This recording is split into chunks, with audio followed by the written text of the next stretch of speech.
Siapa yang selama 1,5 tahun ini punya anak di bawah usia 17 tahun? Apa rasanya umplek-umplekan setiap hari disuruh belajar dari rumah sementara rumahnya nggak ada tempat kecil aja untuk belajar zoom-zooman? Apa yang terjadi kalau ditambah 1,5 tahun lagi? Di sisi lain, kalangan rakyat umumnya, bagaimana rasanya mereka sahabat yang nggak ada internet, nggak ada pulsa, sementara di rumahnya ada 3 orang memerlukan komputer atau gadget atau laptop untuk kerja dan sekolah, tapi tidak memilikinya. Fakta saat ini, biaya sekolah dari rumah ternyata tidak murah. Menjalankan sekolah dari rumah ternyata nggak efektif, dapat ilmu tipis, nggak ada keterampilan lainnya termasuk laboratorium dan kehilangan skill olahraga, kesenian, dan keterampilan sosial lainnya. Bekerja dari rumah malah banyak stresnya, banyak wacana diskusi tok, tetapi tidak ada gerakan nyata. Diskusi doang, eksekusinya kecil, seminar, meeting, belajar online, ngomong doang 1-2 orang, wacana, diskusi.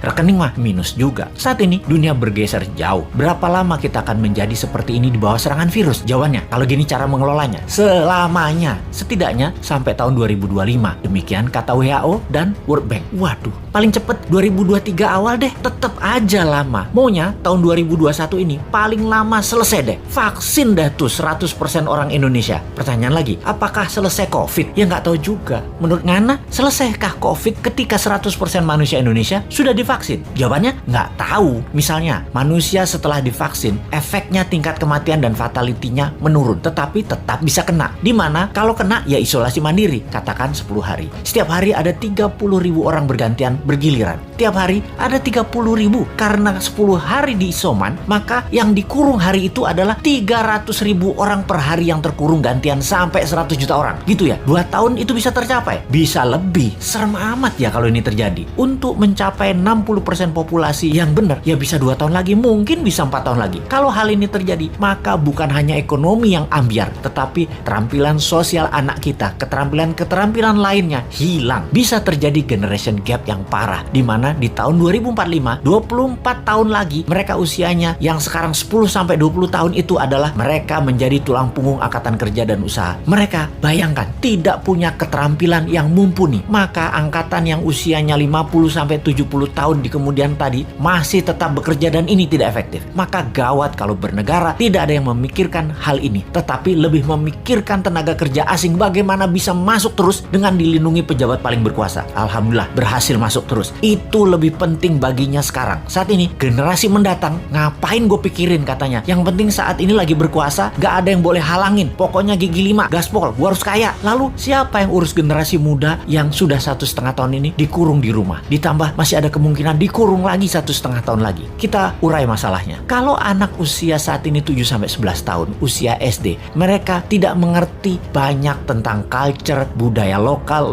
wisdom. Bayangin, ditambah 1,5 tahun lagi terkurung. Mereka nantinya manusia yang tidak punya budaya. Lalu remaja usia pancaroba, baru akil balik, usia 11-15 tahun. Mereka adalah manusia lagi cari jati diri. Kematangannya berubah. Dirinya not a girl, but not yet a woman. Menjadi terhambat. Ditambah 1,5 tahun lagi kejiwaan mereka, maka man atau woman tidak paham, tidak akan matang. Sulit menjadikan boy to man. Di usia 16-23 tahun, masa SMA dan kuliah, anak ini adalah masa kreatif dan puncak-puncaknya iseng dan puncak-puncaknya main di usia ini. Kesalahan-kesalahan kecil itu penting untuk modal nanti bersosialisasi di kemudian hari. Tidak banyak mereka bisa lakukan. Mereka masuk generasi yang hilang. Kalau ditambah 1,5 tahun lagi, sekolah mereka tak berketerampilan, tak ada kesempatan di laboratorium, di studio, praktek kerja, keilmuan jalanan atau street smartnya tidak ada. Hampir tidak mungkin membuat mereka berubah from man to gentleman. Ada 40% saat ini dari populasi Indonesia yang usianya saat ini 7-23 tahun. Yang 20 tahun lagi mereka merupakan tulang punggung keluarga, bangsa, negara. Jadi apa mereka ini nantinya? Ada yang mikirin pelindung nikel, mikirin. Yang pasang baliho jualan tahun 2024 itu mikirin. Yang menjabat sekarang mikirin. Kalau bosman, ada tuh bala muda walau kecil, kita berjuang.